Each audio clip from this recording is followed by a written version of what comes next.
Thank you so much for coming out. I want to back up, support something that Barry just said, because quite often people in politics and the media that cover them get bogged down in covering people's interests. You know, this group wants this or that and has this much power or that much power to achieve it and that kind of thing. So this series of 3 debates will focus on principles. What do people who believe they are working for the greatest good, and I hope we're not all so cynical that we don't believe people in public life actually most of the time think they are working for the greatest good, but in a free society actually believe. How do policy positions from health reform to war flow from those core beliefs, and how much can we really separate abstract beliefs from the interests of the people who believe them? Hopefully over the course of these 3 events we will help everyone who watches to and listens and reads these words, and hello to people watching us on live streaming video wherever you are right now. Hopefully people will come closer to an understanding of your own first principles or sharpen your opinions after hearing our debaters lay out their cases. Demos and the Ayn Rand Institute are very far apart in where they come down, really very far apart. And as someone who does a lot of common groundwork on my shows, I will say that this kind of debate is not the only way to get at a principled truth. But it is one way, and with our smart and informed debaters, I think we will have a very good time. And you will find yourselves rooting for one or another a lot of the time, and maybe you'll decide that you're somewhere in the middle on some things. Either way, it is for the good, and I think we will all learn something in the process. DEMOS, for those of you who don't know, is a nonpartisan national public policy organization based here in New York that works to advance the common good through research and advocacy. It has offices in Washington and Boston as well, and is also publisher of the liberal magazine American Prospect. That by their own description, and the description of Ayn Rand Institute says headquartered in Irvine, California. They work to introduce young people to Rand's novels, to support scholarship and research based on her ideas, and to promote the principles of reason, rational self-interest, individual rights, and laissez-faire capitalism to the widest possible audience. Please welcome our debaters to the stage. Come on out, guys.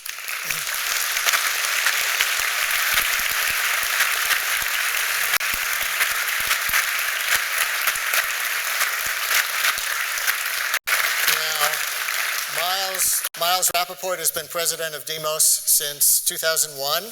Prior to that, he spent 15 years in Connecticut politics. He served for 10 years in the legislature and was Connecticut Secretary of State from 95 to 98. In that office, he was an energetic advocate for a democracy with efforts for voter registration, campaign finance reform, and 2 unique reports on the state of democracy in Connecticut.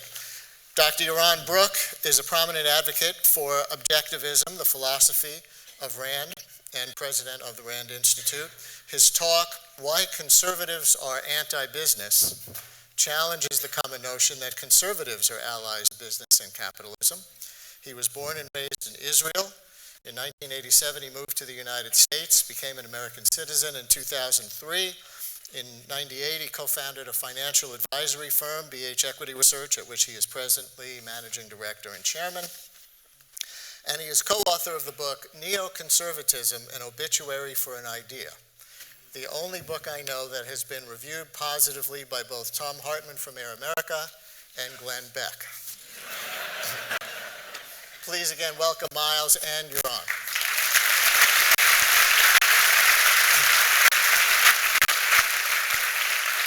Now, in your program, you'll notice this insert plugging the next event in the series, and at the bottom is a black and white square that looks computery. That's a QR tag. You can use your smartphone and it will direct you to a page at itsafreecountry.org where the conversation about freedom, our next topic, has already begun with videos and links and a haiku contest. If you don't know how to use a QR tag, find someone under 30 to help you. And if you can't do that, just go to itsafreecountry.org and we lay it out. Now, how many of you went to itsafreecountry.org and took the 20-question proper role of government poll on the site? No? Who were all those people? Well, let me give you some of the results that I think are pretty interesting and might give you a little bit of what we'll hear tonight. We had approximately 475 responses, and I won't go through all 20 questions, but a few that I think are revealing. Which would you include as a proper role of government was the overarching question. Protect and defend the U.S. homeland militarily if necessary, 99% said yes. Protect and defend national economic interests abroad militarily if necessary, that split exactly 50-50. Support democracy abroad, even if a democratic electorate is hostile to us, 71% said no. Prescribe who may get married, is that the proper role of government? 91% said no. So a little confluence between liberals and objectivists, at very least. Provide free public education to youth through high school, 55% yes, but 45% said no. Free public education through high school is not the role of government, and I think that's you objectivists, right? Then provide senior citizens a minimal level of income to provide basic needs. Again, 52% said yes, the rest said no. Provide all citizens a minimal level of income to cover basic needs, 61% no. Provide health insurance for children and senior citizens, 50-50. And finally, a couple of others, protect the public health by regulating drugs, environmental pollution, and food production. We got a 59% yes on that, which I think indicates a little more sympathy on the part of objectivists than some of the other things like Social Security. Tell the private sector that it may not discriminate on the basis of race or sex. Just 53% said yes. And finally, establish rules that protect children from graphic media content. 63% said no. So a fair number of liberals don't like that either. We did ask people how they identified politically. 42% said liberal or progressive. 47% said conservative or libertarian or objectivist. And I apologize to the objectivists because I realize now that objectivists object to being lumped with conservatives. And 11% said other. Now, just so our debaters know who's here tonight, how many of you would describe yourselves as mostly philosophically aligned with Rand? Okay. Nice turnout, you guys. Nice turnout. How many of you would describe yourselves mostly as liberal or progressive? You know, we specialize in putting people who disagree in the same room at It's a Free Country and WNYC, and I think by that measure we've already been a success. If anyone raised your hand in both categories, raise your hand again.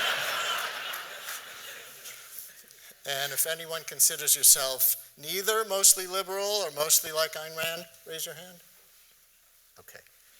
The independent, we have to get you to speak at some point and tell us who you are.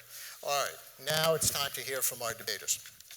The format is they will each speak for about 10 minutes. We're running a clock, so I'm going to cut them off at 10 minutes. Then I will moderate a follow-up conversation for about a half an hour, and then we'll come back to you all for follow-up questions. And let me ask you in advance when we get to that point not to make speeches, but really to raise first principles and challenge one or both of the speakers to defend or to clarify or to expand. Let's keep this at a really high level. So, we didn't toss a coin, but by consensus, so it's a good start. We decided that Myles Rappaport will go first. Myles. Thank you. I want to start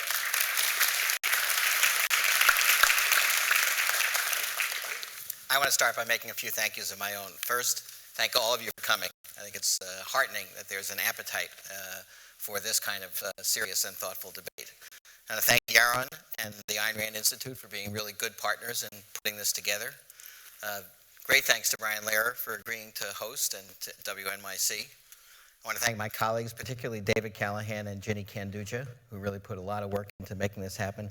And I also want to thank Robert Schulman, who manages somehow to be a friend of both Demos and the Ayn Rand Institute, and gracefully so. So this was his excellent idea, and we're delighted to be here. I also think this is a really important moment to be having this debate. I think we are entering a new period in modern American political history, dating back to World War II. I think between World War II and probably the mid-1970s, there was a kind of a liberal consensus that included support for expansion by corporations, a strong role for unions, an active role for government, and a belief that together, all those parts of society could really solve problems. I think since 1980, the ideas of Ronald Reagan have in general been the dominant ideas to reduce taxes, reduce the size and scope of government, more power, and give more power to the free market. From my point of view, those ideas applied in serious governance have driven the country into a ditch and almost off a cliff. But I think right now we are entering a new period, and the character of that period is not yet defined. We're at a moment where fundamental decisions about our country's direction need to be made, and in a moment like this, it's critically important for us to understand and articulate our first principles. At Demos, we're clear on what those first principles are.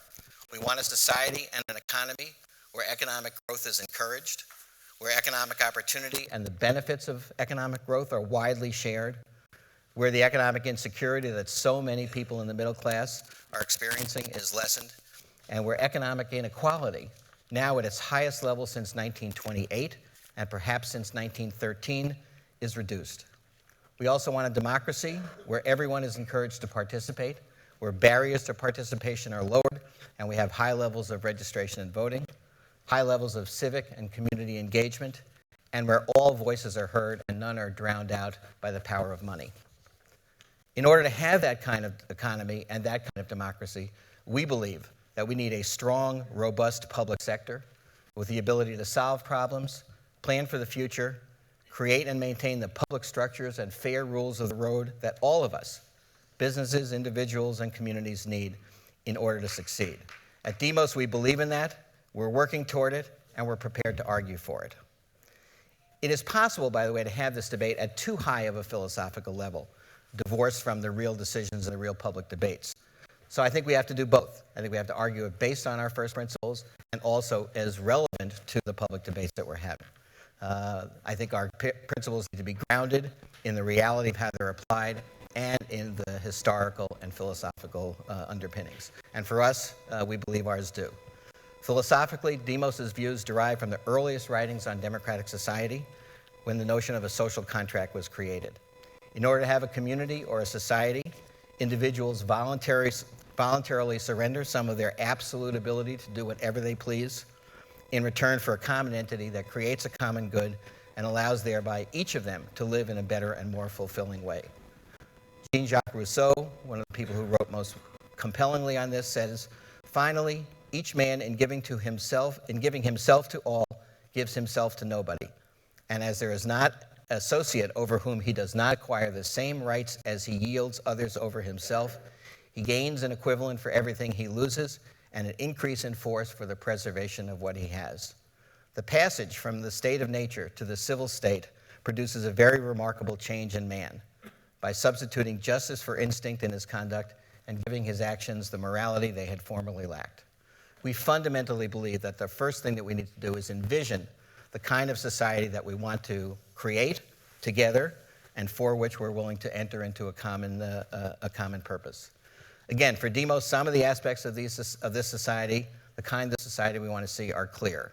From early life, where options for education and good health and college and a future that has possibilities in it, for accessible and affordable health care, the opportunity to work and get fair wages, the need for safe communities and decent housing, the rule of law and physical security, and for old age, accessible, affordable health care, a secure retirement, and freedom from destitution.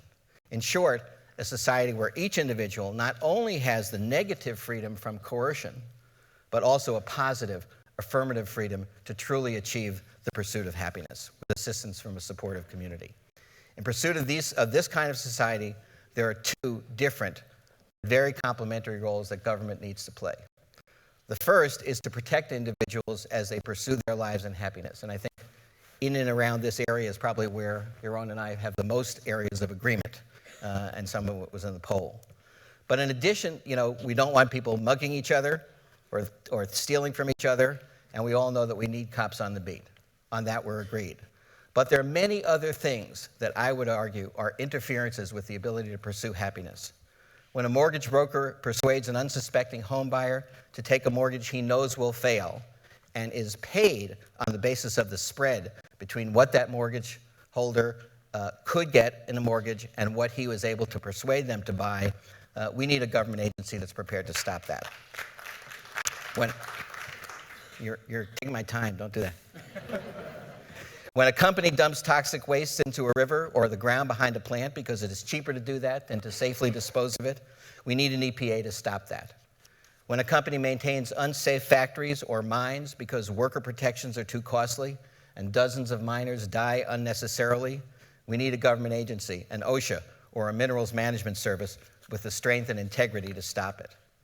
When workers are intimidated from organizing and speaking up on their own behalf in the workplace, we need an NLRB that works to ensure fair elections. When banks and credit card companies offer deceptive coupons to trap consumers in predatory contracts with interest rates that can be as high as 30%, we sure as heck need a Consumer Financial Protection Bureau to stop it, and thank God we're now going to get one.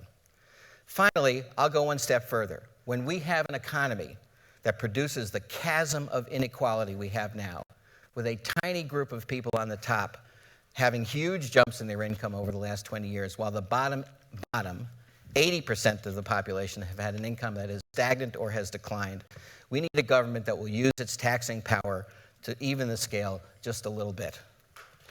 The second critical role for government, in addition to protecting people against those kinds of the negative consequences of unrestrained capitalism, we need a second role for government, which is an affirmative role, which is to create the conditions for people to have an improved quality of life, a chance for the real pursuit of happiness. Here, a historical point. The crowning achievement of America in the post-World War II period was the creation of a growing, thriving, rising middle class. One can argue it was, in fact, the most potent reason for the fact that the United States won the Cold War, persuading people around the world that our system could really produce for everyone. But this was not an accident, and certainly not the result of an unfettered free market. There were enormous government investments and government policies that set out to create a middle class, and they succeeded. There were major investments in computer technology. While Al Gore did not invent the internet, the government sure as heck did. The Advanced Research Projects Agency of the Defense Department created the internet and allowed all of the commercial development of it to emanate from that. There were massive investments in the American university system, including public universities, that made the American university system the envy of the world, if we don't undermine it in the next few years by budgetary neglect. And there were investments in people directly. The GI Bill allowed millions of returning veterans to go to college and buy a home. Pell Grants and loans, which used to cover 70% of a college education and now cover only 30%, made college education affordable to a whole generation of students who didn't come from wealthy backgrounds. Social Security and Medicare, far from being welfare programs for the undeserved, made a base income and health care a basic right for millions of elderly people whose lives would have been impossible otherwise. To a far greater degree than we do today, our nation adopted the idea of a real social contract. Productivity increased, incomes of working people increased along with them, labor unions ensured fair treatment of workers on the job, the middle class grew, and inequality decreased, all up through the mid-1970s. And it is inescapable that it was government policy, government investment, and a willingness not to be ruled by the private sector alone is what made that creation of a middle class possible. And for the last 2 years, 30 years, we have been going backwards, and the middle class is truly an endangered species today. As a country, today, we have a choice to make. In the name of lower taxes, limited government, and increased freedom for the free market, we are in danger of destroying the middle class and shredding the social contract that made us so successful. We risk becoming a country with a small sliver of highly successful people, the plutonomy, as Goldman Sachs describes it, and a substantial majority of people with low education, inadequate health care, insecure incomes, and unnervingly dim prospects for old age, and an income distribution that looks a lot like a poor third world country. The question I have is whether that is the future we want for ourselves, and if the answer is no, then we have to have a government as efficient, as honest, as thoughtfully structured as we can make it but a government that has the power, the resources, and the public support it needs to do its job. That's the path that we at Demos want to argue for, and I believe in substance the people of this country agree. So let's get on with it.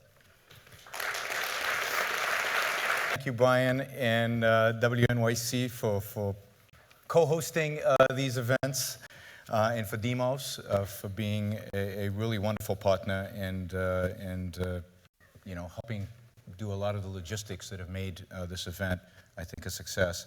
And of course, my staff at the Ayn Rand Institute that I think has put in many, many hours in trying to get all you guys here and in making these events possible. And of course, Bob Schulman, without whose assistance that this was possible and he could get these two groups together to make it happen, these events would not have happened. As Brian mentioned, I immigrated to this country. I came here from Israel. Why? What is it that makes this country special? What is it that makes this country different? What is it that I identified as a reason to come to this country? Well, I think you have to go back to the source. You have to go back to the founding of this country, because the founding is not an accident. The founding is a real revolution. It's not just a revolution of arms, but the founding of this country is a fundamental, historical, moral, political revolution, an ideological revolution. The founders, following from the work of John Locke and the Scottish and English Enlightenment, the founding fathers identified a principle that said, that asked, the question was, who does your life belong to? Who does the individual's life belong to? And the answer, historically, forever, really, had always been, your life belongs to the tribe, it belongs to the king, it belongs to the state, it belongs to the pope, it belongs to some group outside of the individual. And both the Enlightenment thinkers, culminating with the founders, said, no, that's not true. Your life belongs to you. It belongs to you morally, and it belongs to you politically. So they rejected the notion of collectivism.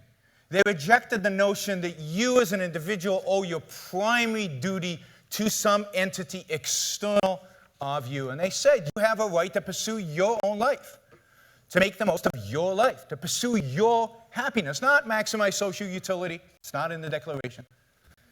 It's not to sacrifice to your neighbor, but to live your life. And that is the revolution. That's what makes America different than any other country and any other society. It was founded on a moral principle, the principle of individualism, the principle that says that your life is yours to be lived, to pursue the values that you think are good for you.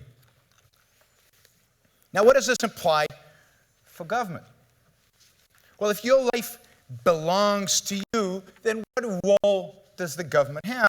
And again, I think the Enlightenment and Rand further develops this notion that the one impediment to the rational individual, to the individual guided by reason, to pursue his own values, to pursue his own happiness, to pursue his own life, the one barrier to that is force, is the initiation of force, is the fist, is the gun, is the fraudster, is the crook, is the criminal. And government's role is to stop those people, to protect us from the initiation of force, to allow us to be free, to allow us to pursue those values necessary for our survival, for our existence, for our happiness, for our success. And, the concept that identifies both these notions is the concept of individual rights. It's the idea that government is there to protect individual rights, to protect the right of individuals to pursue their life, to protect it from the use of force. From the use of force by his neighbor, from the use of force of other people within society. And that's it. It's to protect your moral right to live your life as you rationally see fit, pursue your values. Now, we have to recognize here that government is force. Government is a gun, always has been.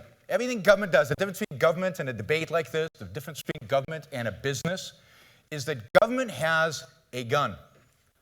If you don't do what government says, you go to jail. Somebody shows up with a badge and a gun and drags you off to jail. That's the essential nature of government. And the founders understood that what we need to do with government is, yeah, it's about force, but that force should only be used because of the, if you will, the evil nature of the initiation of force, the harmful effect of forcing people to do things they don't want to do. Government should only use that force as a retaliator, as a protector, as a defender of rights, and never use that force in initiation. So government should have a police force that protects us common criminals. It should have a military in order to protect us from foreign invasion. And it should have a judiciary to arbitrate, objectively arbitrate, disputes that might arise and to dish out justice as a follow-on to the police powers. But that's it.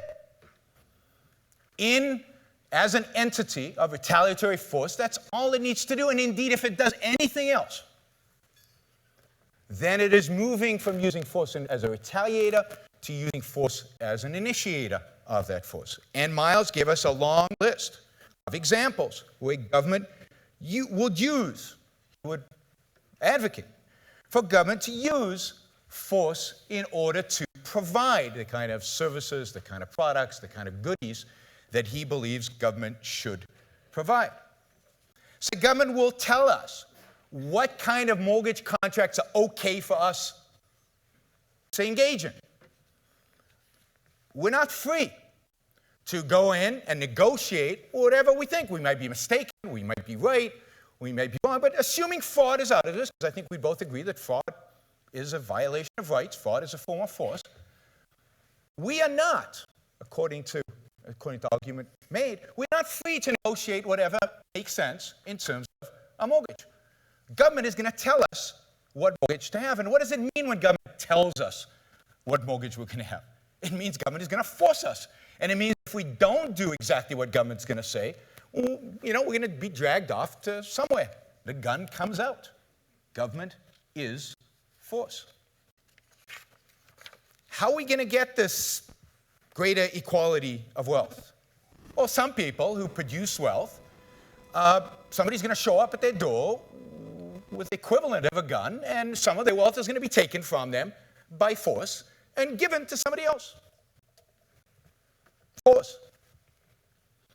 And how do we justify all this use of force? And you can go, healthcare and across. How do we justify this use of force?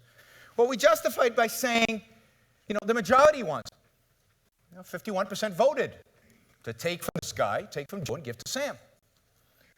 So theft, we all agree, is bad. Unless, somehow magically, by voting, we make it okay.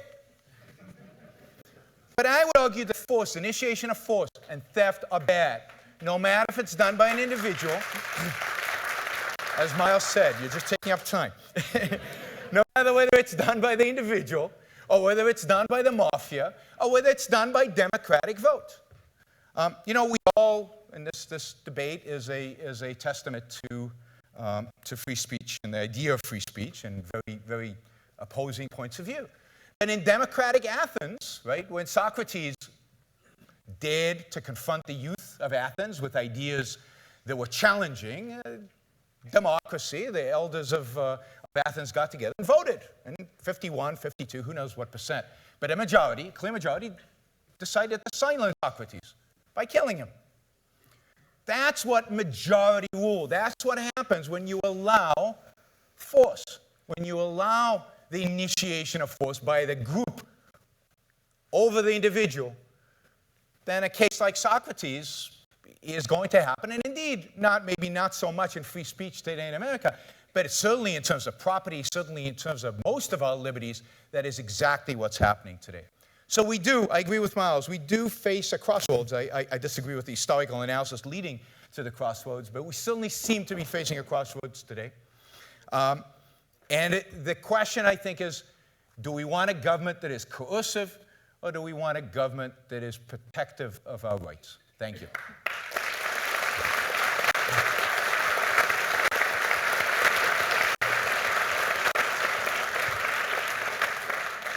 So, Yaron, to follow on what you were just saying about the force of majority rule, would you say that as a matter of first principles for you, individual sovereignty trumps democracy? Is democracy a first principle for you in some way? No. But let me be clear what I mean by democracy. If what we mean by democracy is majority rule, then no. And indeed, I think here I agree with Madison and Jefferson, who very much opposed democracy and wrote extensively on its dangers. I believe in a strong constitution, a republic with a constitution, where the rights, each individual's rights, cannot be violated no matter what the majority says. So your right to property, you should be able to do whatever you want with property, no matter what your neighbors think, no matter how much they vote. The same would be true of speech. The same would be true of all individual rights. So yes, those individual rights supersede democracy. I think that was the basis on which this country was founded. This was not founded as a democracy. This was founded as a constitution-based, rights-respecting republic. And I agree with the founders on that. Myles, go ahead and respond. I'd like to respond too.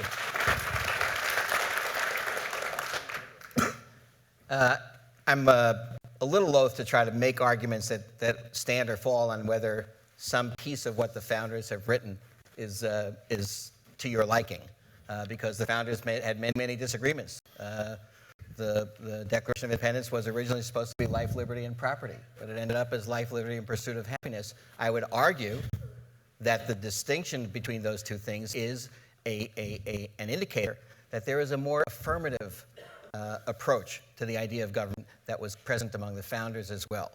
The preamble of the Constitution, just to take a document at random, said that government's purpose, I want you to compare this to what Yaron just said was government's purpose. Government's purpose is to form a more perfect union, establish justice, ensure domestic tranquility, provide for the common defense, promote the general welfare, and secure the blessings of liberty to ourselves and our posterity. Now, that sounds like a pretty big job to me if you're really going to try to do it all, and I think the founders understood that there was a lot more to making a country work and to making a society work and to allow people to pursue happiness than simply protecting them from individualized force against each other. And to bring it to the modern day, I guess I want to go back a little bit to the point I made before. The imagery that the only thing that one ought to be prevented from doing is doing physical harm or fraud harm, which is a very broad term, to other people, it's a very narrow view. I think there are many other elements in our culture, in our society, in our economy that do harm to people. And therefore, it is the responsibility of government, whether that harm is poverty, whether that harm is sickness, whether that harm is unequal access to education. It is the responsibility of government in creating a more perfect union, in promoting the general welfare, to do something about that, and not to sit back and say, well, that's how the free market has distributed happiness. So we're just going to allow that to happen. I think it's the government role to make sure that people have a genuine ability to pursue happiness, and that means everybody, not just the people on the top.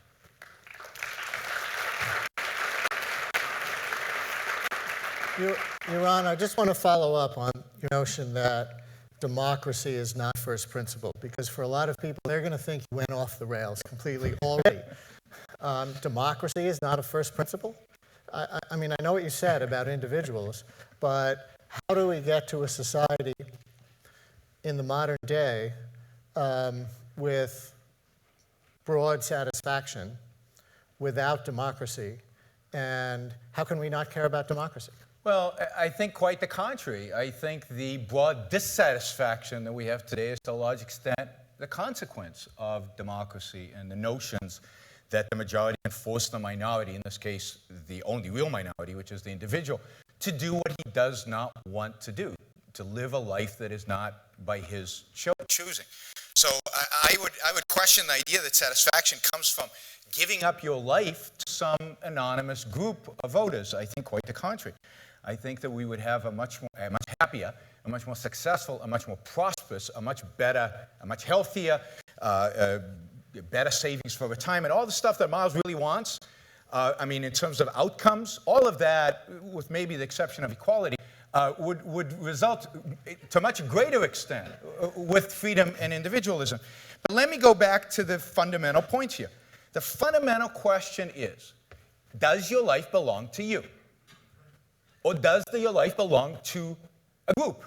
And then it's if it belongs to the group, then it's a technicality. Is that group represented by a king? Or is that group represented by a council? Is the council voted? It's not yours. And I'm arguing that my life is mine. You know, that my moral responsibility is to my life. Every one of our moral responsibilities is to live our lives the best that we can for ourselves, and that giving that up is abdication of our most sacred responsibility. Before we move on to some other points, Myles, do you want to advocate for democracy? Yes, literally? I think I would.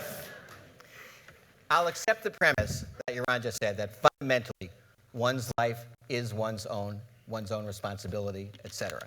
However, I do think that no man and no woman is an island. Individuals exist in a family, they exist in a neighborhood, they exist in a community, and the decisions that people make affect other people almost all the time. It's almost an impossibility to say, I can do exactly what I want on my property as long as I don't bother anybody else. But whether it's, burning leaves on your lawn that pollute the entire neighborhood, or dumping toxic waste in your backyard, or making so much noise that nobody on your block can sleep. There are ways in which people affect other people, and that needs to be taken into account. Sure, I would say on the democracy question. So I just think it's an absolute statement that doesn't really correspond to reality in an interdependent community and an interdependent world. I would say in terms of democracy, it is completely true that total and unimpeded majority rule can have negative consequences, and so we have in our society a constitution, a Bill of Rights. There are certain rights that are protected and cannot be dismantled by majority vote. But fundamentally, in terms of the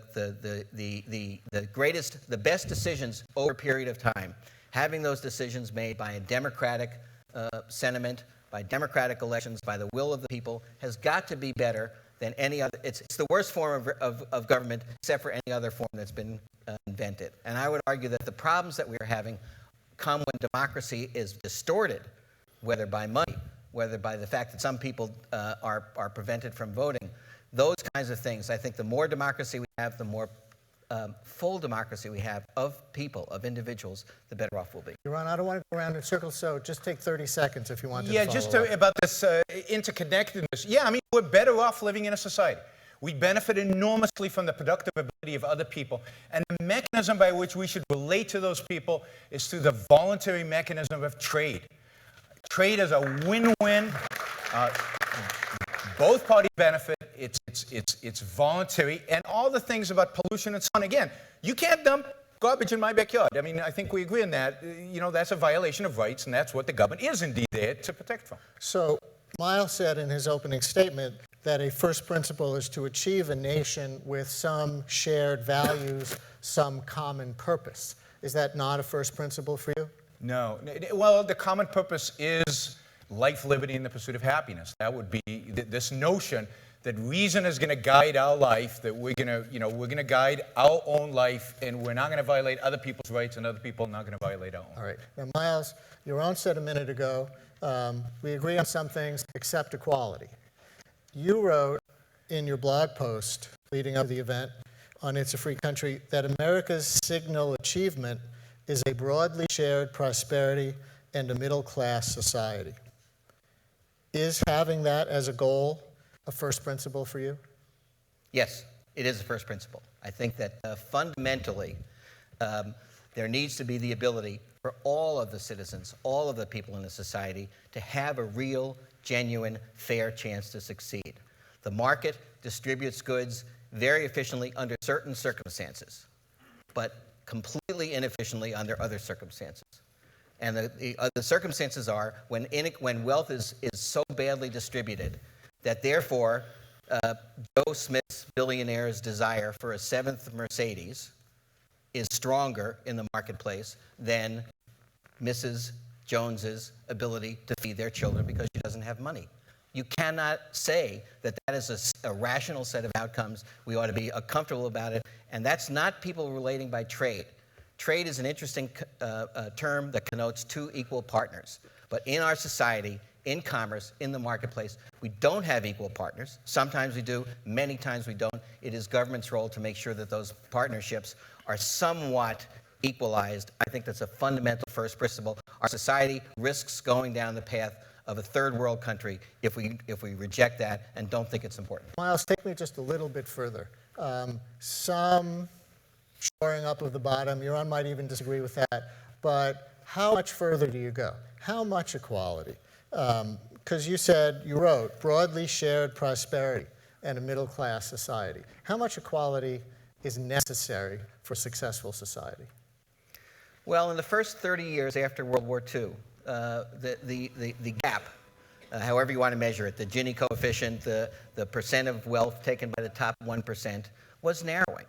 And the middle class was growing. People were doing better. Incomes were rising. People had the expectation that their children would have a better life than they do. That is evaporating. Most people that I know, most people that in polling, think their children's lives will now be worse off than theirs. It's the first time that that's happened in a very long time.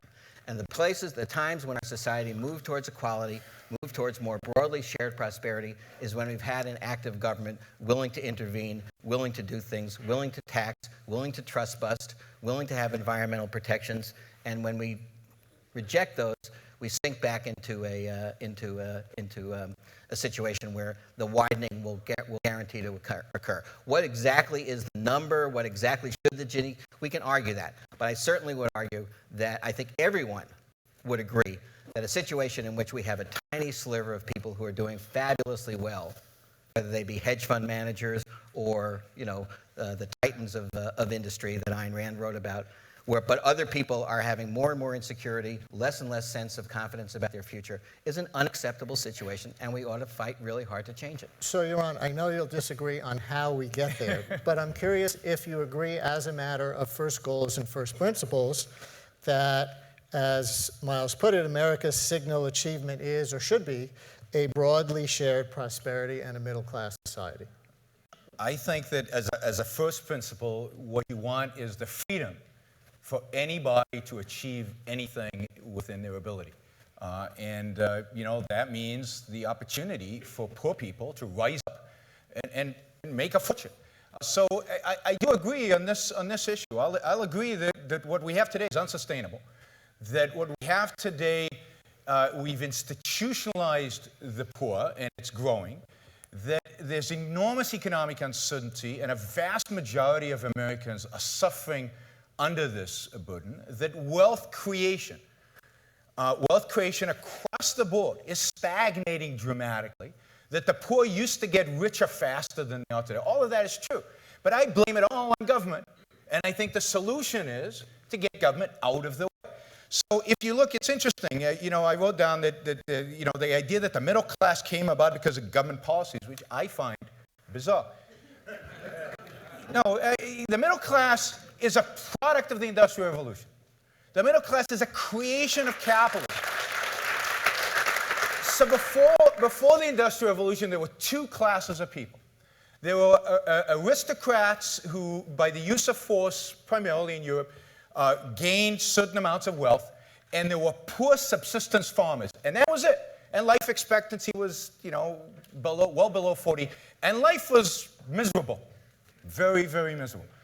What the Industrial Revolution did is it tripled the population of Europe within 100 years. What it did was bring all those subsistence farmers into the cities where they could earn, where they could become middle class, where they could ultimately start sending their kids to school because they could afford to, where they could ultimately start cleaning up the world in which they live, in which they could start accumulating actual wealth and actual material possessions. It is the Industrial Revolution. It's that freedom that the Industrial Revolution created, the wealth that it created that made the middle class possible. And it got rid of the kind of poverty that you don't find in the United States today. But if you travel to Cambodia and if you travel to Africa, that's how everybody lived once upon a time. What got us out of that, and what's getting them out of it today, to the extent that it's allowed, is freedom, is capitalism, is leaving people alone to pursue their values and to build that kind of wealth. And all that's happened since the early part of the 19th century is that government has gotten in the way. It's gotten in the way of that wealth creation machine, that wealth creation energy that is inspired by freedom. And I just want one fact, one thing to remember about the 19th century America. Not only was this economy growing at the fastest rate in human history, it was the freest. I mean, there's never been a free country like I would like to see it, but it was the closest we've seen. Not only was it growing the fastest rate in human history, but it was absorbing the largest percentage immigration ever, and maybe since. We were absorbing the poor, the miserable, the incompetent, according to the papers of the day, the idiot, the stupid, and of Europe, right? And they were coming in, and there were jobs.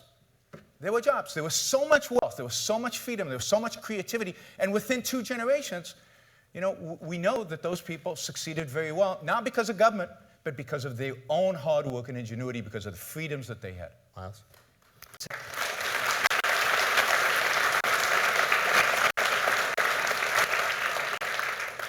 It's an interesting history, but it leaves out a huge portion of it.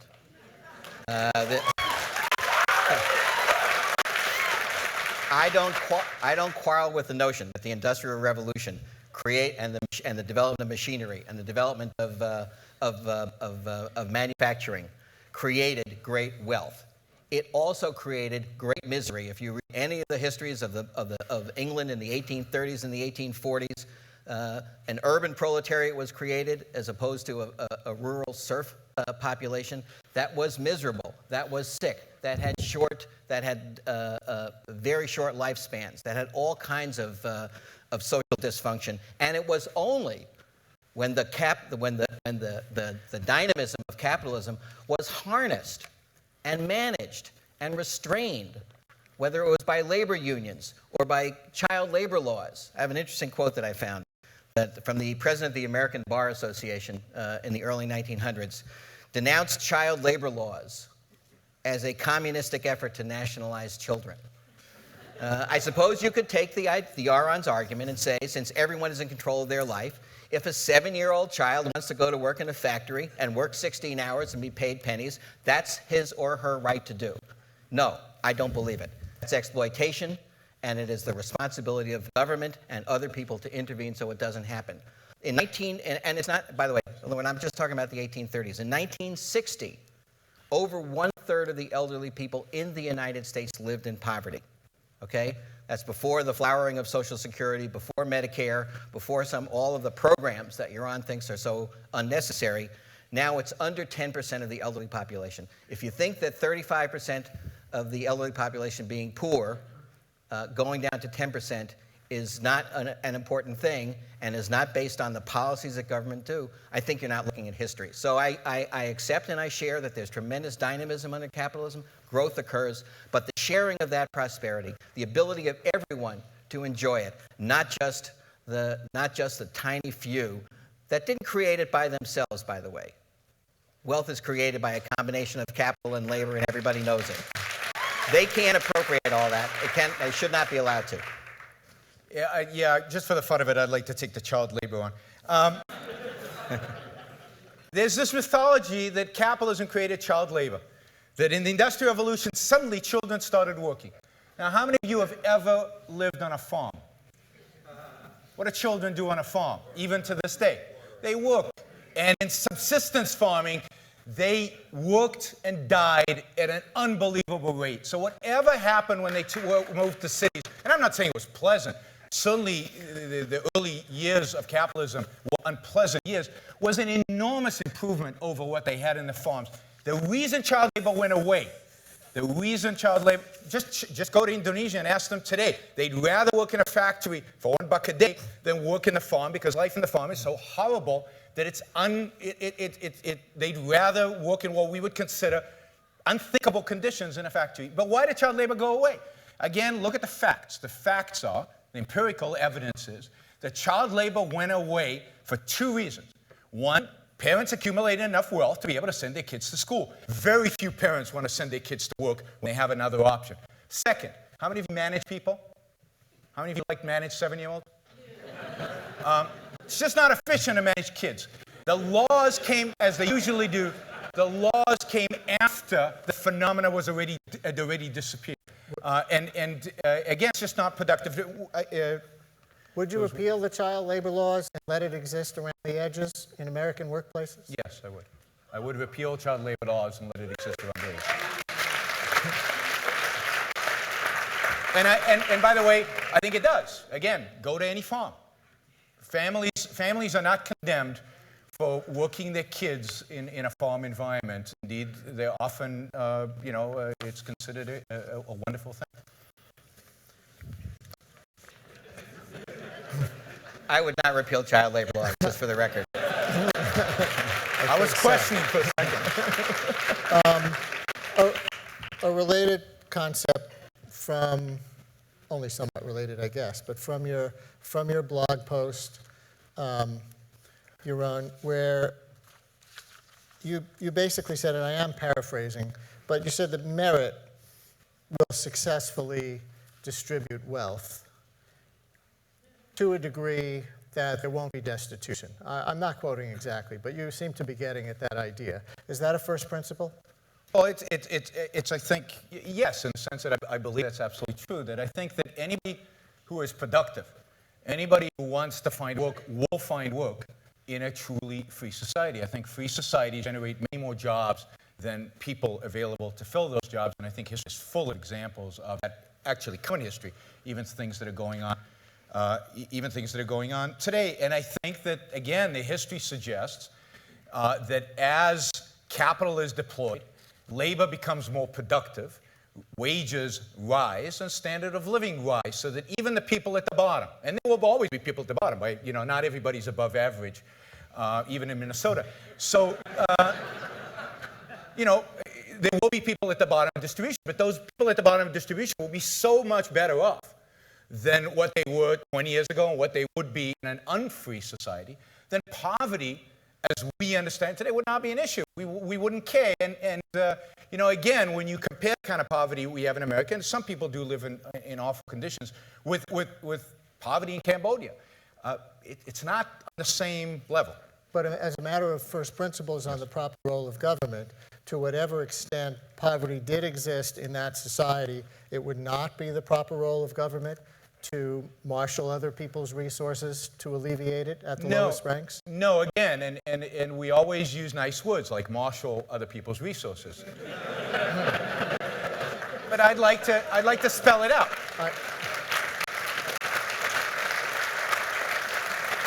I did say other never people's justified. resources. It's never justified to steal people's money and give it to somebody else. And again, I don't think the democratic process of 51% makes stealing anything different than what it truly is, and that is theft. I don't want it. Now, if I want to give money, and there is a place for charity, and there will be people who probably need charity, or people who can't take care of themselves, or where something accidental has happened to them for whatever reason, and they are destitute.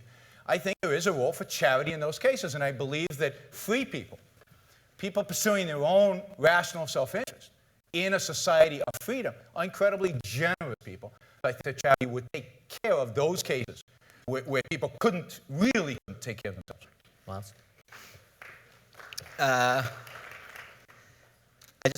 I don't think it will happen on its own, and I think that that using the term stealing to describe everything that a government does is a rhetoric that doesn't teach us anything. There are a set of things that we want in our society. Maybe some of us, maybe not all of us agree. I happen to think that providing everyone with a public education from K through 12, actually I think today it's K through 14, in order to have a successful life.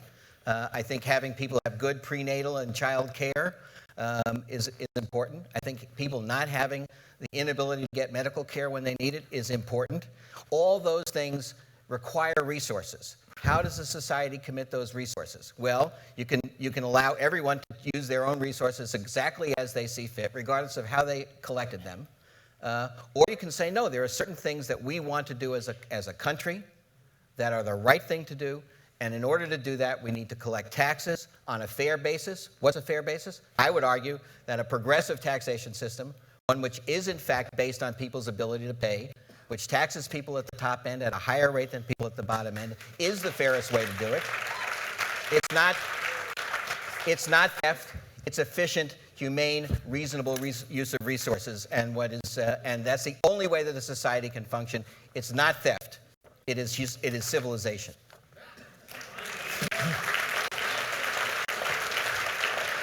Can I digress into foreign policy for just a minute?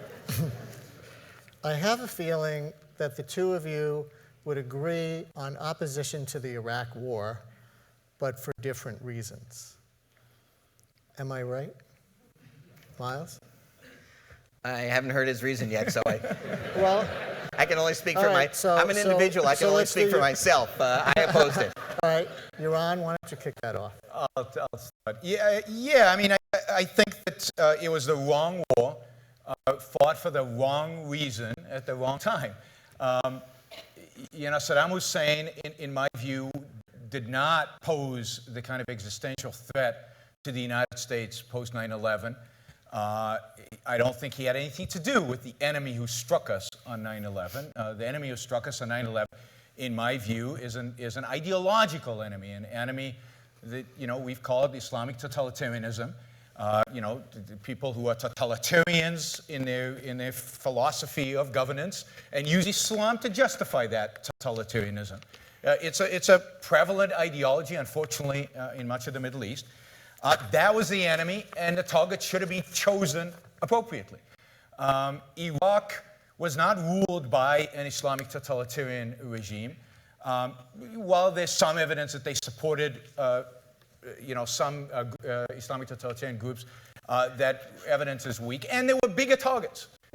So in my view, there were two countries that overwhelm everything else in terms of supporting this particular ideology that is hostile to the United States and wants to kill people in the United States. And those two countries, Saudi Arabia, which happens to be supposedly a friend of ours, yet is funding schools that preach hatred of the West and hatred of everything about us all over the world on a regular basis, and Iran. Iran in particular, because Iran is the only political manifestation of Islamic totalitarianism fully manifest in the Muslim world. It is a country that I believe declared war on the United States on November 4th, 1979, when they took our embassy hostage. It is a country that has killed Americans over and over the years in the Middle East and elsewhere when they could.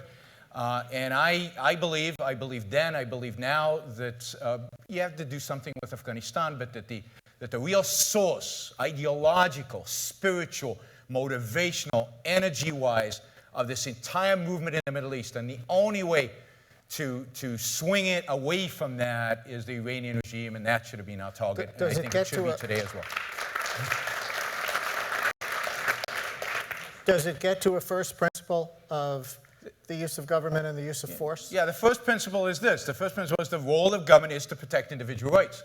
When those individual rights are threatened, when Americans are killed, when American property is confiscated on massive scale, then it is the role of government to intervene to defend American life and property. And I think in the case of Iran, Iran has given us lots of reasons for us to intervene in that defense. Now, if they were just an ideology I didn't agree with, but they were not a threat to the United States and they didn't kill Americans, their problem, not mine. You mentioned property. So going back to the question in the poll that was on the website, would you answer yes to whether it's the role of government to use the military to defend American economic interests? I would be cautious in how I answer that question because how we define our economic interest is going to be very crucial. I do think there are some interests. I do think that the United States has a responsibility to the property rights of individuals and corporations, I know corporations are not popular on the left, that when their property is confiscated en masse, it is the role of the U.S. government to help protect that property, yes. Myles, how much do you agree? I think we're going to have a little bit of a role reversal here, because what I would say is that the war in Iraq and many of the subsequent events show that we ought to be very limited and very judicious in the application of American force to solve problems and to reshape governments in our own image. I think that the United States should have realized at the time that there was an international effort that was needed, that would have taken time to put together. But some people in the Bush administration, particularly, were so intent on reshaping the Middle East in the way that we wanted to see it, that they were going to go to war no matter what, whether there were weapons of mass destruction or not, whether there was critical American interests at stake or not. And I think this is an example where recognizing the limits of American power and American exceptionalism and realizing that we live in an interdependent world and need to function smartly, strategically with our allies and other countries would have been a lot smarter, and we'd be in a lot better shape And what today. about the property or economy piece? The property piece of what Yaron said, or the economic interests piece? I do think that the United States has and should have the ability, basically in trade policy, in economic policy, in world monetary policy, to advance a set of national interests. Through the military in some cases? Through the military in some cases? Including the military in some cases, but I would argue that they ought to be very limited and that our record of doing so in the last 60 years is pretty abysmal. We agree on most of that. I agree. I mean, we should not have gone to the Middle East to reshape the Middle East. I want to throw out one more concept before we bring in the audience, and that is the place of the modern corporation and where it fits into this discussion, because it's been framed mostly as individual versus government. In today's world, compared to Jefferson's world, say, Yaron, does corporate sovereignty risk usurping individual sovereignty differently from government, but also significantly, and so needs to be a third and separate part of a first principles equation, or no? No, I think all corporations are extensions of individuals. They are particular nexus of contracts, we used to call it in finance. They're a particular set of contracts that voluntarily people have come together in order to set up this particular legal entity that does business in their name. And this is why it's so important for corporations, the managers of corporations, to be representatives of shareholders, because they are the owners. But they're not the only contractual holders. There are contracts that bind bondholders to certain terms and shareholders to certain terms and suppliers and employees and so on. And they're just an extension of the individual rights of the owners and of all these contractual relationships. There's nothing special about corporations except that they happen to be an incredibly efficient way of doing business. That's all. Myles? Well, they happen to be incredibly efficient in some cases. They can be incredibly rapacious, downright fraudulent in the case of Enron and a few others. But I would say this. I think this is another example where balance and reasonable understanding of how things need to work together is important. Corporations in current shareholder capitalism exist to do the best possible for their shareholders. And if you're an oil company, and if you're in Saudi Arabia, and if you're making money hand over fist, you don't have any problem with the fact that the Saudi government may be exporting Wahhabist terrorist ideas, or that they may be oppressing their own people, or anything, as long as the money keeps flowing. And I think that that's a responsibility for government to say, corporations produce great wealth for their shareholders, for their stockholders, for their executives these days in untold amounts. They don't necessarily produce the best results for their employees. They don't necessarily produce the best results in terms of externalities for the environment. They certainly shouldn't be making our foreign policy. And I think what we need is looking at corporations, recognizing them for the dynamics that they are, but putting restraints on their behavior, setting some fair rules of the road that says that they cannot, they can't violate child labor laws, they can't pollute the environment, they can't, do foreign policy work that is inimical to the interests of the United States. And you need a government with the capacity and ability to say, no, there is a broader set of societal interests, call it stakeholder capitalism, that the companies ought to be doing. And if they're not going to do it themselves, it is absolutely right for democratically created laws and regulations and agencies and government and taxes to do it for them. I agree completely about the foreign policy. Corporations shouldn't be setting foreign policy. That's the role of government. But I do want to be critical in the sense of modern day of what we experience right now in terms of corporations. There is far too much involvement of corporations in government and in government in corporations. That is, there's far too much of what some people call crony capitalism. I like to call crony socialism, or however you want to turn it. But far too much of American business trying to manipulate the system for whatever niche. Now, but let's think about why that happens. And that happens because government is everywhere in their lives. Government indeed does regulate everything Myles just said. Every single little decision made in a corporation today is regulated by government. And as a consequence, corporations set up these whole political arms to go, and maybe it starts out to defend themselves, and unfortunately it often slips into trying to manipulate the system in their favor. And I like to use Microsoft as an example of this because the numbers are so stark. Before the antitrust lawsuit against Microsoft, which was, by the way, launched because they dared to offer a product for free, and hurt consumers, obviously, dramatically by doing that, they spent on lobbying in Washington exactly $0. They never thought about it. They were too busy creating wealth. They were too busy making a living. And after today, they're one of the biggest spenders in the country. They spend tens, if not hundreds of millions of dollars a year on lobbying in Washington. When government is attacking you, you're going to create these entities to defend yourself. And unfortunately, and I'm critical of corporations when this happens, those entities often are then used to manipulate the system to try to benefit the corporation at the expense of a true free market. But this didn't start with Microsoft. This is corporations and their impact on government has a long and rich history in this country, going back to Standard Oil, the railroad monopolies, and all the robber barons of the 19th century, who, managed to enrich themselves in gigantic ways with all kinds of negative social consequences. Have tried since then to rehabilitate their memories through the creation of foundations.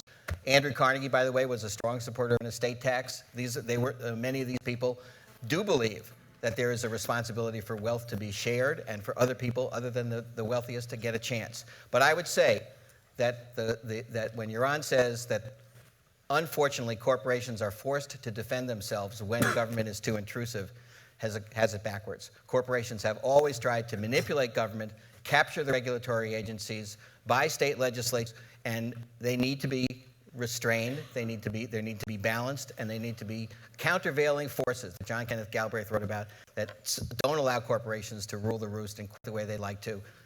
And they do today to a much larger degree than they should, and that's a problem that we need to solve. All right.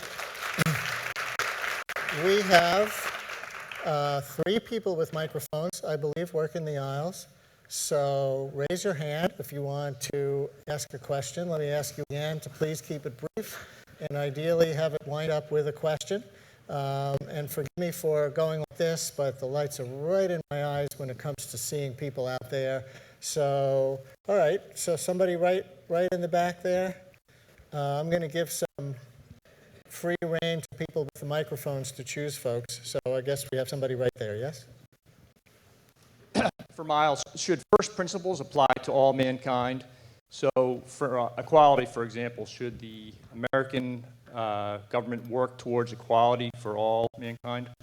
Any country, a woman trying to feed her children in Kansas, should they be treated any differently than a woman in Somalia? I do believe that we live in an interdependent world, that there is some responsibility for the United States and other wealthy nations to care about the issues of world poverty, as do many of the top philanthropists in the country. So yes, I think that the interests of, in a global sense, reducing world poverty increasing world health, increasing the ability for those societies to generate a middle class of their own, is something that the United States ought to take seriously. I won't go as far as to argue that absolutely everything that the United States does for people in the United States, they should do for the people in Somalia. But the basic fundamental principle of lifting up living standards all around the world, I think, is a first principle and should be. I do think we should care about people in Somalia, and to the extent that we care, we should wish upon them the freedoms and the liberty and the capitalism and the wealth creation that has benefited those countries that have freed up their populations, respecting the right to property, respecting individual rights. That's how they will rise up from poverty, and we'll benefit from it, because then they'll be better trading partners, and our standard of living will go up with them. All right, somebody on this side? This question is directed to the president of Demos. One of your final comments was that the corporations like to use government power to enrich themselves. And my question is, why don't you see that the government power to be doing that kind of regulation is the very problem that we need to get rid of, rather than that corporations will try to use the power once it exists? Well, I guess, no, it's a good question, but I guess I think that in the absence of government regulation or other democratic, with a small d, countervailing forces, corporations, businesses, individuals, left entirely to their own devices without rules of the road, will end us up with bad outcomes in which some people, a small group of people do extremely well, many other people are left by the side of the road. So I think that what needs to happen is that government does have to have the regulatory authority, the ability to do those kinds of rules, but needs to exercise it extremely carefully, extremely thoughtfully, and independently of the companies that they're trying to regulate. You have seen example after example after example where that has not happened, but we sure as hell ought to try. Yeah, I mean, I obviously would argue the opposite, and I think the empirical evidence suggests that it is those regulations, it is those controls that create the problems, that create the messes, and that when people are left free, when corporations are divorced from government, when government, in a sense, is divorced from the economy, when it separates itself from the economy, the outcomes are far better. The prosperity and the wealth creation far exceed anybody's wildest imagination, and people prosper under those kinds of systems. All right. Where's the microphone on this side? How about right down here? Yes, right on the aisle over here. This is for Yaron. You said you would repeal child labor laws despite the, I think the word you said was unpleasant aspect that had at the beginning of the 19th century.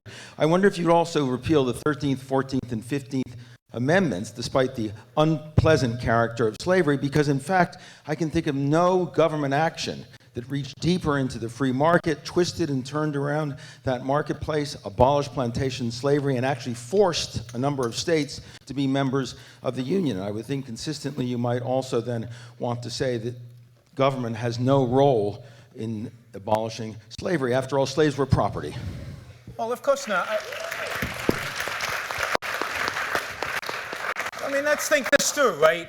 I said my founding principle here, right? The first principle is individual rights. Individuals, doesn't matter if they're green, yellow, blue, black, white, red, they have individual rights. I said that the government cannot use force coercively, and that nobody is allowed to use force coercively. I can't use force against you. Indeed, I would flip this over on you. I would say that once you allow government to use force in the name of democracy or in the name of the majority or in the name of anything, then if the majority decides to enslave, as they did, to enslave Jews or to enslave yellow people or to enslave blacks or whatever, is that okay? Since majorities are right. I stand for the individual no matter what his color is and against the use of force against him.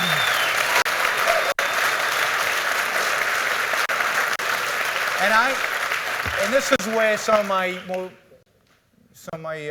libertarians would object to what I'm going to say. I believe the Civil War was a just war because there was a contradiction in the founding of the country. It declared the right to life, liberty, and the pursuit of happiness, and yet it excluded a whole population. And the only right that exists, and this is the conservatives in the audience, is individual rights. There's no such thing as state rights. You can't have a state violating individual rights, and that's okay. And the role of the federal government is to protect individual rights. And when it was clear that these rights were being, ignored in the South with regard to the black population, it was completely legitimate for the federal government to launch a war, which hundreds of thousands, tens of thousands of young men died in order to free those slaves. So I think that's completely right. Moving ahead 100 years, Sure. would you have been in the 47% of those who answered our poll who said the private sector, who said that it's not the role of government to tell the private sector that it may not discriminate on the basis of race or sex in the workplace? So I can't remember which side of the poll is which, but I would say it is not the role of government to tell me whether I should discriminate or not. There is a difference between slavery and discrimination. Slavery is force. You guys discriminate every day. Those of you on the left, probably won't invite me home.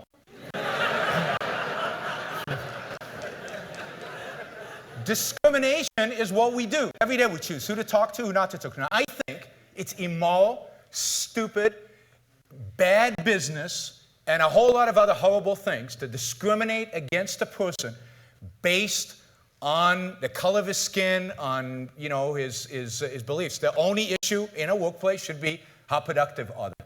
But people have a right to be stupid and to be irrational, even to be immoral, as long as they're not using force on another human being.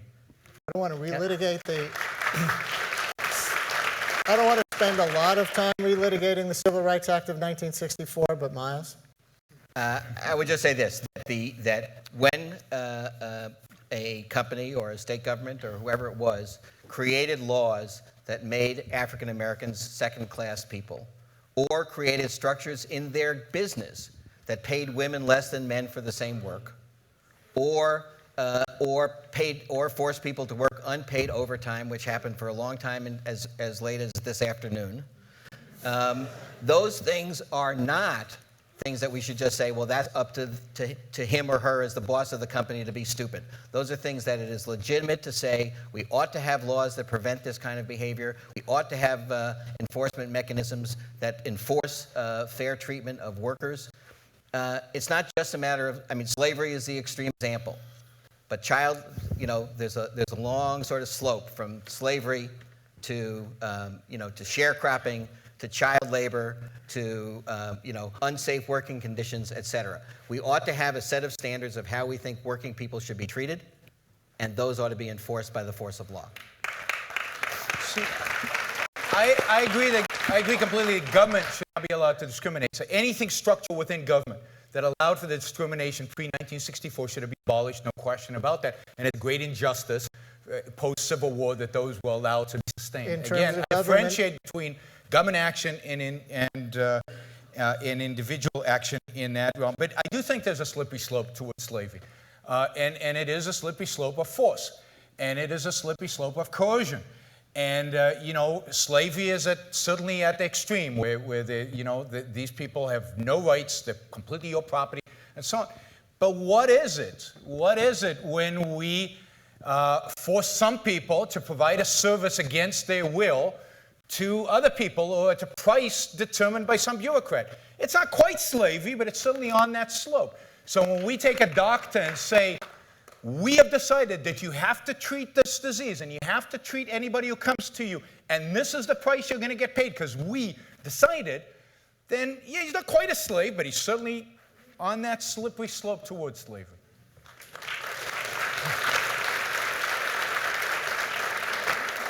Who've we got here? Okay, right over there. Hi. Recently in the news, there have been a lot of conflicts between right-wing governors and the teachers and their unions.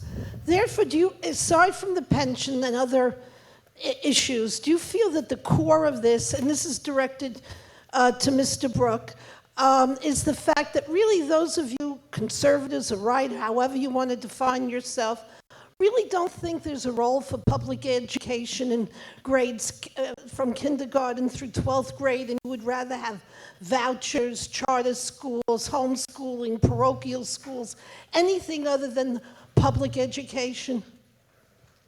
I wish. I wish that was the issue in front of the American people. I wish that was being debated. I'm glad public education came up because I truly think it is one of the things that government should at least do. If I had to start with getting rid of government from our lives, I would probably start with public education. And I know that's shocking because it's not part of the debate. And I'm not talking about vouchers and I'm not talking about tax credits because those are just meant to save public education. And I'm for doing away with it. If you go back to the origins of public education, the origins of public education are in Bismarck's Germany, where the idea was to create a working class for the factories of the German Republic and to standardize everybody, to make everybody the same so that they could work in those factories. And that idea was imported. If you read the original people in the United States advocating for public education, they got it from those good Germans. I like to ask audiences if they were going to mail a letter, what they would do. Would they take it, and it had to get to its location, would they take it to the post office or would they take it to FedEx or UPS? And overwhelmingly, in almost any audience, 99% of the people said they would take it to UPS or FedEx. And then ask them why it is that they're quite happy to drop their child at the post office every day for their education. Government is not equipped for many reasons to provide services. This should be done in the competitive, exciting, innovative, technologically advanced world of private enterprise. Just imagine the possibilities. I can't, because the marketplace always beats me to it. I couldn't imagine an iPad and an iPhone and all like that, but it's invented out there in the private sector. What we need, because education is so important, it's crucial. You won't find anybody who's more passionate, views education as more importantly than I do. And that's why I want it all privatized. I want the private sector to compete and to innovate and to create great products that are education. And you know what? I'm willing to give you this. If you really worry about poor kids getting an education under those terms, I'm not. I have no question they would get a far superior education than they do today, far more varied, and there'd be many, many solutions. But if you're worried, let's sell all the schools, take all the money from the real estate we sold, put it in trust funds that give scholarships just to poor kids to attend these private schools. I also suggest there's a lot of literature around about private schools in the slums of Calcutta and the slums of Nigeria. And the idea that there are private schools among even the poorest of the poor. Parents care about their kids. They want them to get a good education. And when they're offered a private alternative, they will jump on it. So, no, I don't think the debate out there in Wisconsin is about privatizing schools, but I sure wish it was.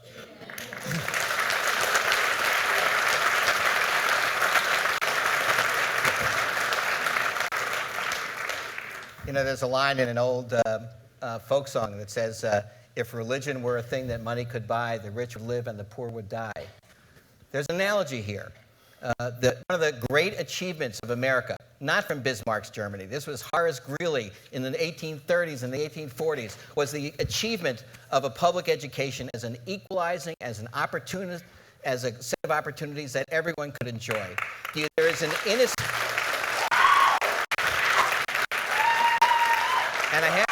And I have to say, there is an inescapable logic in what Yaron is saying. That if you eliminate public education, you allow everybody to fend for themselves in the private market, those people who can afford education, their kids will have a good education. Those people who cannot afford it will not. And that's not a society in which we want to live. It's not America. It's un-American, in my opinion. I would just point out what a wonderful job public education has done equalizing those opportunities. Like most equalizing schemes, it equalizes on a very low common denominator, on the lowest common denominator. Let me add one issue about education, because it is an important topic. One of the problems when you have public education is the fundamental question of what to teach. What do you teach? Because you're not, it's public. Do you vote on what to teach? Is it a majority? And you're seeing this kind of stuff in creationism versus evolution. Now, I think you all know where I come on this issue. I'm clearly on the evolution side of this debate. But there are parents out there who really believe in creationism, and they want their kids not to study what I think is right, but what they think is right.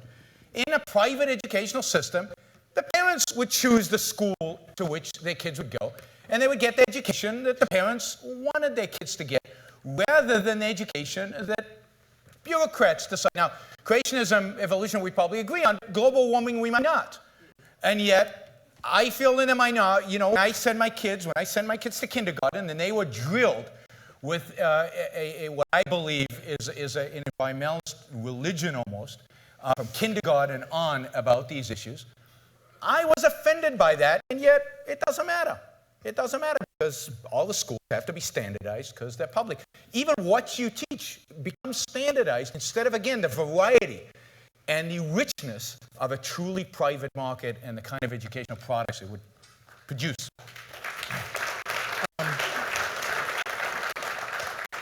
To root some of these things into the real world of today's politics. Yaron, your bio says that your talk, Why Conservatives Are Anti-Business, challenges the common notion that conservatives are allies of business and capitalism. We've been through some things tonight that I think most of the country would consider settled law and settled belief. Child labor laws, civil rights laws, public education, even included vouchers, whether democracy is a first principle.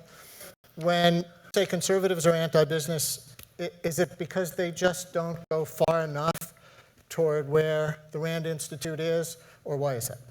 So first of all, I'd like to say you knew I was a radical before we started, so there shouldn't be too much of a surprise.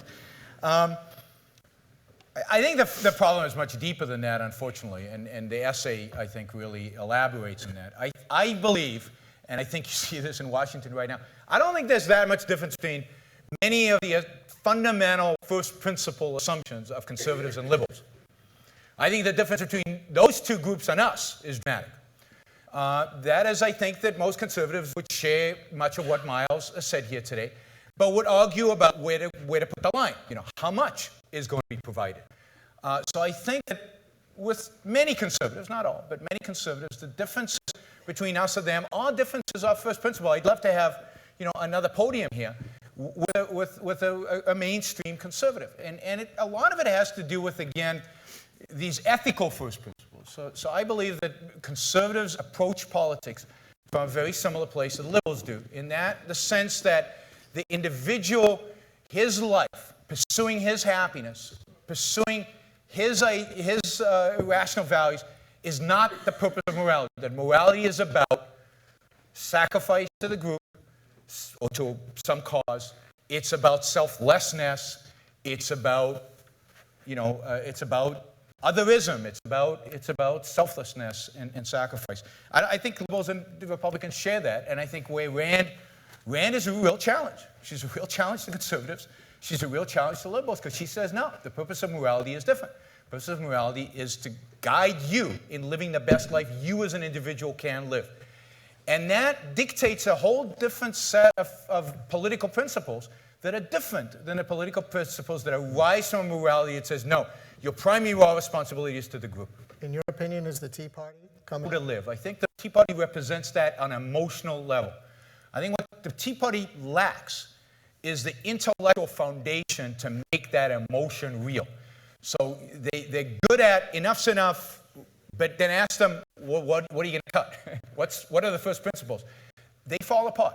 And they fall apart because their emotional response is detached from any kind of intellectual foundations. They just don't have that intellectual foundation. So in my view, it's a wonderful opportunity to educate and to help guide that movement.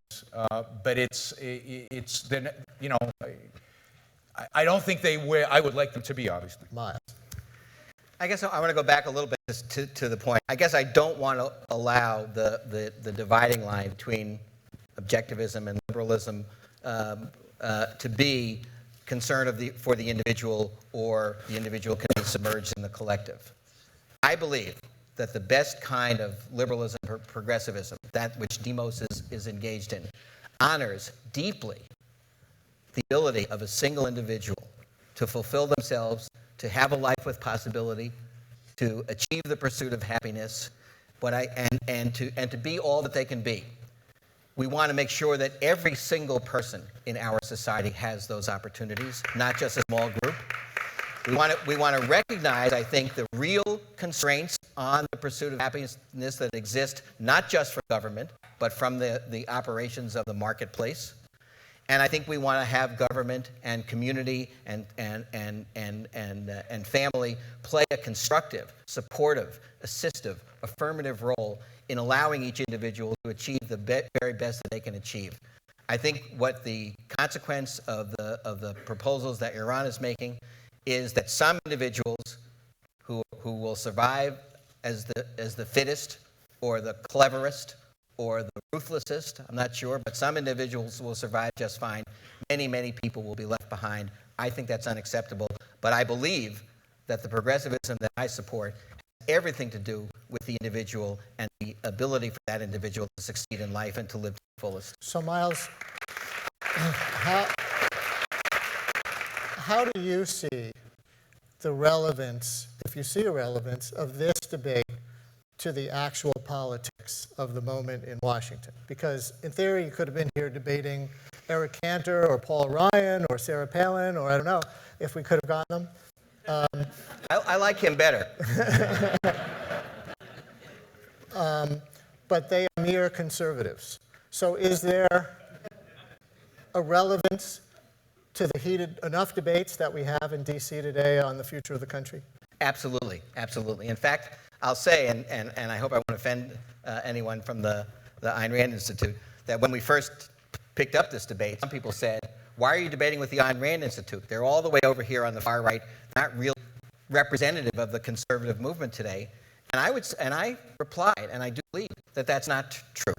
In fact, the fundamental principles, not all of them, but many of them, that are being articulated by the Ayn Rand Institute, by Yaron tonight, have in fact been picked up into the mainstream of the Republican Party today. The kinds of things that are being proposed, the kind of cuts that are being proposed, the kind of assaults on the rights of people to join unions, the kinds of things that are being done about trying to undercut public education, are straight from the fundamental set of principles that Yaron very well has articulated. So yes, I think it's extremely relevant. I think that we are faced, I go back to what I said at the very beginning, with a fundamental choice of paths.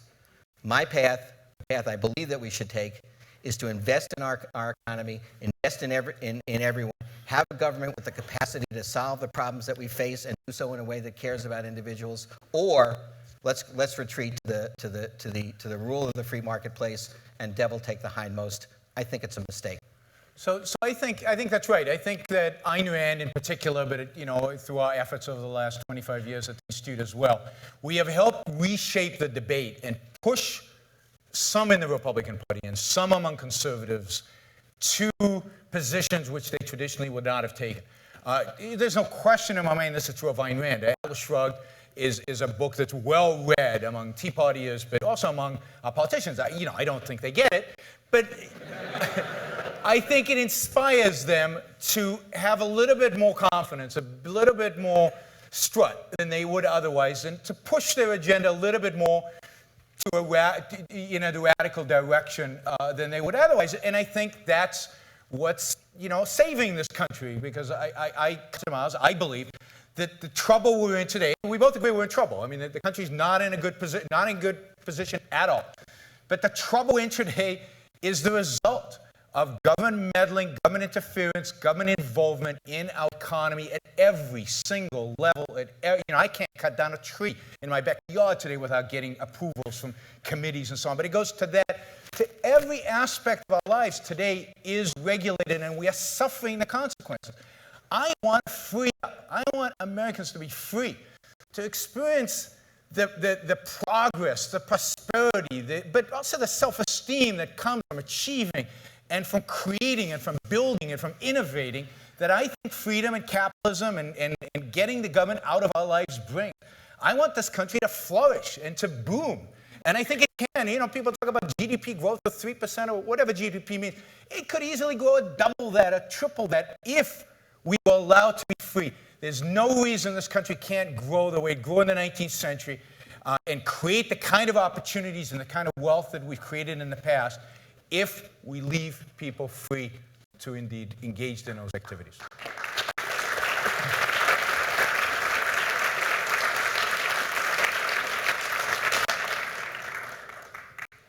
I think it is entirely possible going forward to achieve economic growth, to liberate the potential of science, of technology, of new forms of enterprise, and at the same time refusing to say, and whatever the consequences of that are on the people who are not at the very top of the totem pole are acceptable.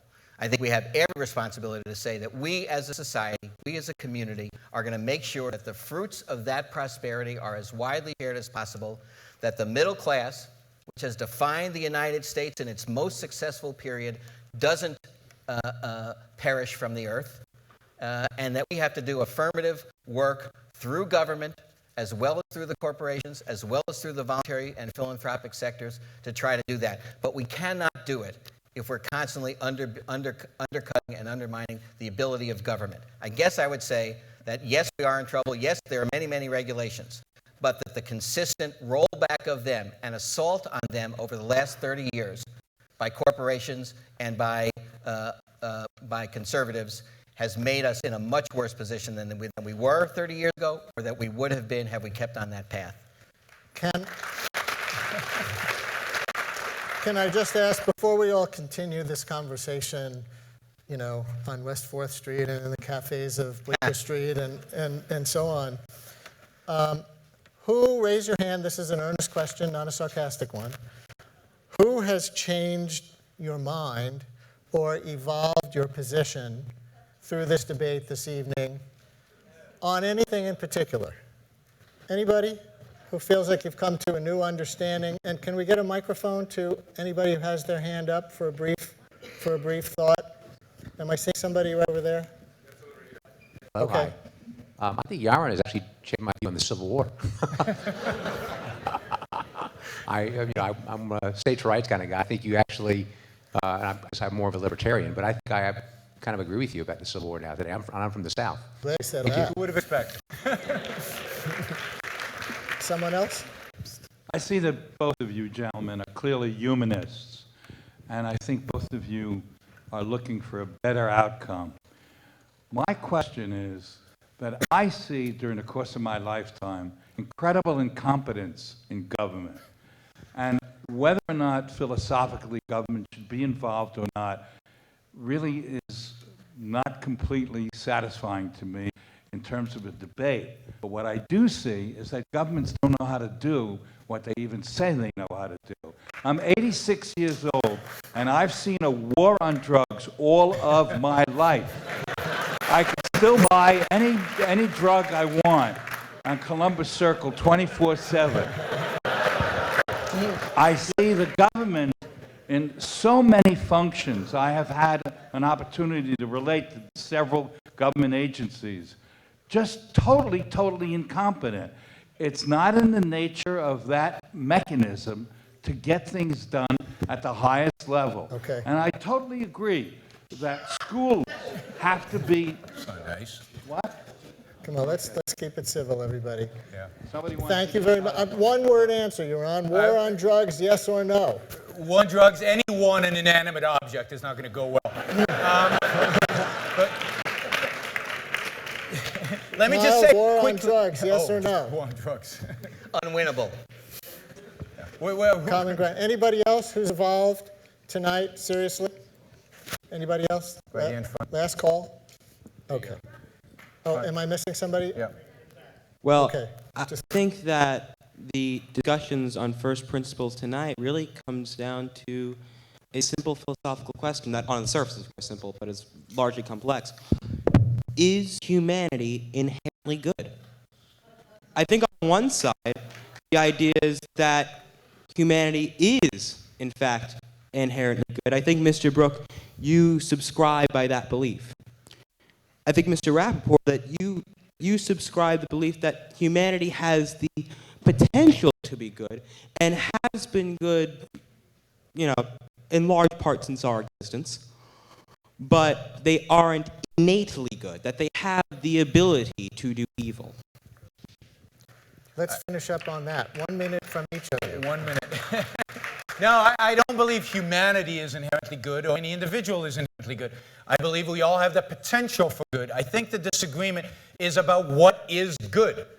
I believe that what is what is good for the individual. I believe that morality is about living one's own life rationally to its fullest over the long term, figuring out what's good for you. And I think we all, rich and poor, and I don't know how I got cornered into protecting the rich, but somehow capitalism, that's the assumption, but I don't think it's true at all. You know, the biggest victims, and I'll just say this, of government intervention in the economy, the biggest victims of socialism, as somebody who came from a socialist country where government intervened a lot more than here, the biggest victims are the ambitious poor, the people who could rise up under freedom, the people who want to work, who want to make something of their lives, who want to succeed, who want to prosper. They are the real victims. They're the ones who should shed tears for when we regulate, when we control, when we put them through public education, when we put them through the whole social mechanism, and we'll use welfare to institutionalize them into poverty and take away the sense of personal responsibility and personal morality that is so crucial for their development as successful, happy, prosperous human beings. If anything, objectivism should be that, rally around those people. That's who I care more about. I wasn't rich. I was an ambitious poor guy. I came to this country with nothing. Those are the people who are the real victims of state intervention and the real benefactors of freedom and capitalism.